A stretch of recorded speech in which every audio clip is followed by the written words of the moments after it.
दोस्तों, आजकल हर तरफ इलेक्ट्रिक वाहनों की बात हो रही है। सरकार भी इसे बढ़ावा देने के लिए काफ़ी कोशिश कर रही है। सरकार का मानना है कि इससे जहां एक तरफ पर्यावरण को फ़ायदा होगा, वहीं दूसरी ओर पारंपरिक फ्यूल, डीज़ल और पेट्रोल पर निर्भरता भी कम होगी। लेकिन इन सब के बीच तमाम लोग इस बात को लेकर काफ़ी कन्फ्यूजन में है कि क्या इलेक्ट्रिकल वाहन खरीदना उनके लिए फ़ायदेमंद होगा या फिर अभी डीज़ल और पेट्रोल वाहन की ओर ही अपना झुकाव रखना चाहिए। तो दोस्तों, मैं आपका स्वागत करता हूँ P2 ज्ञान यूट्यूब चैनल में, जहाँ मैं आपका यह कन्फ्यूजन पूरा दूर कर दूंगा। तो वीडियो को पूरा देखिए, साथ ही वीडियो को लाइक कर दीजिए, चैनल को सब्सक्राइब करके बेल आइकन को दबा दीजिए। दोस्तों, ऐसा कहा जा रहा है कि भारत में दो पहिया वाहनों का भविष्य इलेक्ट्रिकल स्कूटर के रूप में सामने आ रहा है। अगर आप भी अपने लिए ई स्कूटर खरीदने के बारे में सोच रहे हैं, तो हम आपको बता रहे हैं कि मौजूदा परिस्थितियों में आपके लिए कौन सा स्कूटर लेना एक बेहतर विकल्प होगा। दोस्तों, क्या आप जानते हैं कि पिछले कुछ समय तक स्कूटर चलाने के लिए पेट्रोल एकमात्र विकल्प था। अब आपके सामने पेट्रोल और ई स्कूटर के रूप में दो विकल्प हैं। दोनों में से किस विकल्प का इस्तेमाल करना बेहतर रहेगा, यह फैसला करना आसान नहीं है। हम इसमें आपकी मदद कर देते हैं। दोस्तों, बेहतरीन रेटिंग वाली ई स्कूटर भी एक बार चार्ज होने पर 80 से 100 किलोमीटर चलने का दावा कर रही है। रोज ऑफिस जाने वाले व्यक्ति के लिए यह काफी अच्छी रेंज है। रेंज की वजह से होने वाली दिक्कतें अभी भी कायम है। बैटरी बदलने या चार्जिंग के लिए इंफ्रास्ट्रक्चर विकसित नहीं होने की यह दिक्कत अभी भी बनी हुई है। अगर इस स्कूटी में आपकी बैटरी डिस्चार्ज हो गई, तो आपके सामने बहुत ही सीमित विकल्प बचते हैं। इस मामले में पेट्रोल स्कूटर एक बेहतरीन विकल्प है। अगर हम बात करें इसके मेंटेनेंस के बारे में, तो आमतौर पर यह धारणा है कि पेट्रोल स्कूटर की तुलना में इलेक्ट्रिकल स्कूटर में मेंटेनेंस का खर्च कम होता है। इस पैमाने को लंबी अवधि और बड़े स्केल पर मापा जाना अभी बाकी है। पेट्रोल स्कूटर में नियमित अंतराल पर इंजन ऑयल का बदलना और पार्ट्स में हुई टूट-फूट आदि के मामले आम बात है। वहीं इलेक्ट्रिकल स्कूटर में यह बहुत कम हो सकता है। अगर हम कीमतों की बात करें, तो इसमें अगर आप भी स्कूटर खरीदना चाहते हैं, तो यह जान लीजिए कि कीमत की वजह से कई बार ग्राहकों के फैसलों पर असर पड़ता है। इस स्कूटर से संबंधित सब्सिडी मिलने के बावजूद यह स्कूटर पेट्रोल स्कूटर से काफी महंगे हैं। बाजार में हालांकि सस्ते ई स्कूटर भी उपलब्ध है, लेकिन उनकी रेंज, उनकी स्पीड बहुत ही कम है। साथ ही उनका डीलर नेटवर्क भी कम है। महंगी कीमती वाली ई स्कूटर में लिथियम आयन बैटरी का इस्तेमाल किया जाता है, इसी वजह से वो काफ़ी महंगी आती है। वहीं सस्ती वाली ई स्कूटरों में लीड एसिड बैटरी का इस्तेमाल किया जाता है।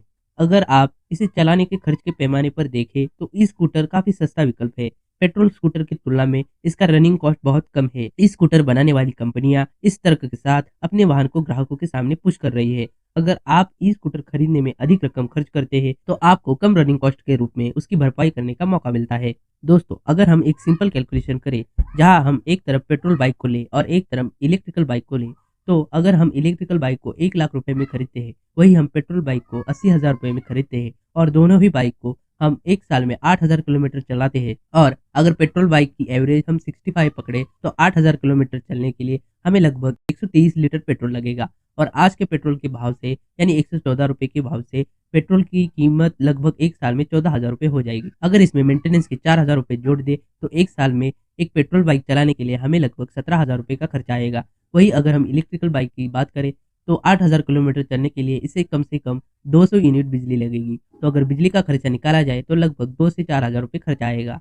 और साथ ही इसमें मेंटेनेंस काफ़ी कम होता है, तो साल में लगभग 1,000 रुपए का मेंटेनेंस अगर हम पकड़ लें, तो हमें 3 से 5,000 रुपए एक साल में खर्चा आएगा। जैसा कि हम जानते हैं कि इलेक्ट्रिकल व्हीकल में बैटरी की वारंटी 3 साल होती है, तो अगर हम 3 साल के लिए देखें, तो पेट्रोल बाइक चलाने के लिए हमें लगभग 50,000 से 55,000 रुपए खर्चा आएगा। वही एक इलेक्ट्रिकल व्हीकल 3 साल चलाने के लिए हमें 12 से 15,000 रुपए खर्चा आएगा। तो हमारे तकरीबन 35 से 40,000 रुपए बच जाएंगे। लेकिन दोस्तों, यहाँ पे इलेक्ट्रिकल व्हीकल का एक बहुत बड़ा डिसएडवांटेज निकल के आता है कि जब 3 साल खत्म हो जाएंगे और इसकी बैटरी खराब हो जाएगी, तब हमें इसमें नई बैटरी डलवानी पड़ेगी, जिसकी कीमत तकरीबन 30 से 40,000 रुपए के बीच में है। जो पैसा हमने इलेक्ट्रिकल व्हीकल चलाकर 3 सालों में बचाया था, उसे हमें एक साथ बैटरी रिप्लेस करते समय फिर से इन्वेस्ट करना पड़ेगा। तो भले ही इलेक्ट्रिकल व्हीकल का रनिंग कॉस्ट काफी कम हो, लेकिन जब इसकी बैटरी खराब हो जाती है, तब इसका मेंटेनेंस कॉस्ट काफी ज्यादा हो जाता है। अगर हम बात करें चार्जिंग और ईंधन की, तो देश में पेट्रोल पंप का एक बेहतरीन नेटवर्क बन गया है। इस वजह से आप पेट्रोल स्कूटर में कहीं भी ईंधन डलवा सकते हैं। इलेक्ट्रिकल स्कूटर को चार्ज करना इस मामले में थोड़ा मुश्किल है, क्योंकि अब तक चार्जिंग इंफ्रास्ट्रक्चर तैयार नहीं हुआ है। आप कुछ मिनट में पेट्रोल भरवा सकते हैं, जबकि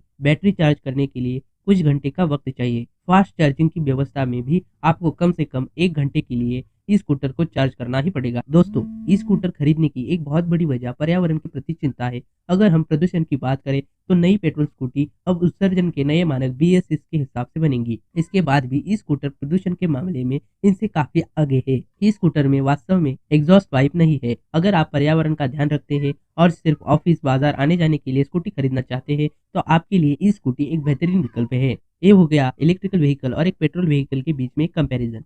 लेकिन दोस्तों, आप एक कल्पना कीजिए कि आप रोड पर चल रहे हो और आपके चारों तरफ गाड़ियों का कोई शोरगुल नहीं है। ऑफिस से घर पहुंचने पर आपको कितना बेहतर महसूस होगा। साथ ही पेट्रोल डीजल के धुएं से होने वाले प्रदूषण भी नहीं होगा, तो लोगों को सांस लेने में कोई दिक्कत नहीं होगी। लेकिन कहीं न कहीं अभी इन इलेक्ट्रिकल बाइक्स की कीमतों को देखते हुए इसे खरीदना आम आदमी की क्षमता के बाहर है। इसकी चुनौतियां यही खत्म नहीं होती। इन सब के बीच यह सवाल भी उठता है कि आखिर इन वाहनों को चार्ज करने के लिए जितनी मात्रा में बिजली की जरूरत होगी वह उपलब्ध हो पाएगी कि नहीं। फिर भारत में अभी भी बिजली का उत्पादन ज्यादातर कोयले और नदियों के पानी से किया जाता है। कोयले का प्रयोग करके अगर उत्पादन को बढ़ाया जाएगा तो जो प्रदूषण हम घटाने की बात कर रहे हैं उसे नहीं घटा पाएंगे। इसी तरह से अगर हाइड्रो इलेक्ट्रिक पावर से ज्यादा बिजली उत्पादन करना चाहेंगे तो उसमें भी नदियों के ऊपर विपरीत प्रभाव पड़ सकता है, क्योंकि किसी भी नदी के ऊपर एक सीमा से अधिक ज्यादा डैम नहीं बनाए जा सकते। तो दोस्तों, जाहिर है हमें पर्यावरण के प्रति चिंता है तो हमें ज़रूर इलेक्ट्रिकल व्हीकल चलाने होंगे।